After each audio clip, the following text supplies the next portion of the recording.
Praise lord. యేసు ప్రభువుకి వాగ్దానములు రాయబడినట్లుగా ఆయన ఈ లోకంలోకి వచ్చి శిలువ శ్రమలను అనుభవించి మరణించాడు.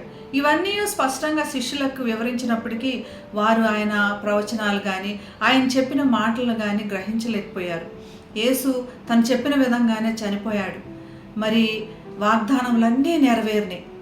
చనిపోయిన తర్వాత తిరిగి లేస్తాను అన్న మాట వారికి గుర్తుంది, కానీ ఇప్పుడు యేసు శరీరం కూడా వాళ్ళ దగ్గర లేదు.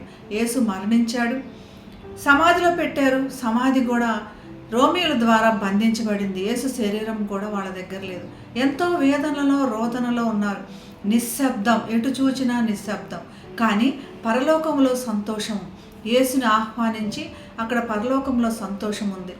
కానీ శిష్యులకు కానీ చుట్టూ ఉన్న పరిస్థితులకు కానీ వాళ్ళకి ఏమీ తెలియదు. వాళ్ళకంతా బాధ, నిశ్శబ్దం, వేదన, రోదన. నిశ్శబ్దం ఎప్పుడూ కూడా చాలా బాధగా భయంకరంగా ఉంటుంది. శిష్యులు నిరీక్షణ కోల్పోయి చాలా వేదనలో ఉన్నారు. ప్రతిదినం కూడా మనం ప్రార్థనలు చేస్తూ ఉంటాం, దేవుణ్ణి గోచాడి విన్నపాలు చేస్తూ ఉంటాం, వాటికి జవాబు ఎంతకీ రాదు. అటువంటి పరిస్థితుల్లో మనకి నిశ్శబ్దం. దేవుడు మనల్ని మర్చిపోయాడా, దేవుడు ఏంటి సమాధి చేయబడినటువంటి పరిస్థితుల్లో ఉన్నాడా అన్నట్లుగా మనకు అనిపిస్తుంది. కానీ నిశ్శబ్దంలో చాలా గొప్ప కార్యాలు, దేవుడు నిశ్శబ్దంలో ఒక గొప్ప అద్భుతానికి ప్రిపరేషన్ అన్న సంగతి మాత్రం మనం మర్చిపోకూడదు. అద్భుతం జరిగించడానికి వెనకున్న ప్రిపరేషన్ చాలా బలంగా జరుగుతుంది. కాబట్టి మనకేమీ తెలియకుండా చాలా సైలెంట్గా ఉంది.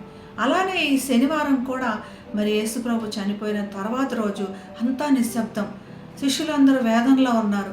మనం కూడా మన ప్రార్థనలకు జవాబు రావట్లేదని వేదనలో ఉంటాం కదా. కానీ ఈ ప్రిపరేషన్లో మనం చీకటిని చూచి వెలుగు రాబోతుందన్న విశ్వాసంతో, పునరుద్ధానం రాబోతుందన్న విశ్వాసంతో, మన ప్రార్థనలన్నిటికీ జవాబు రాబోతుందన్న విశ్వాసంతో దేవుని వైపు చూద్దాం. అందుకే పౌలు చక్కని మాట రాస్తాడు, వెలుచూపుని బట్టి కాక విశ్వాసం వల్లనే నడుచుకుంటున్నాం. దేవుని ప్రార్థన చేసి విశ్వాసం ద్వారా మన ప్రతి ప్రార్థనకి జవాబు పొందుకుందాం. ప్రార్థన చేద్దాం. పరిశుద్ధమైన యేసయ్య, నీ పునరుద్ధాన విజయం కోసం ఎదురు చూస్తున్నాం తండ్రి. అలానే మా యొక్క ప్రతి ప్రార్థనల యొక్క జవాబు కోసమై కూడా ఎదురు చూస్తున్నాం.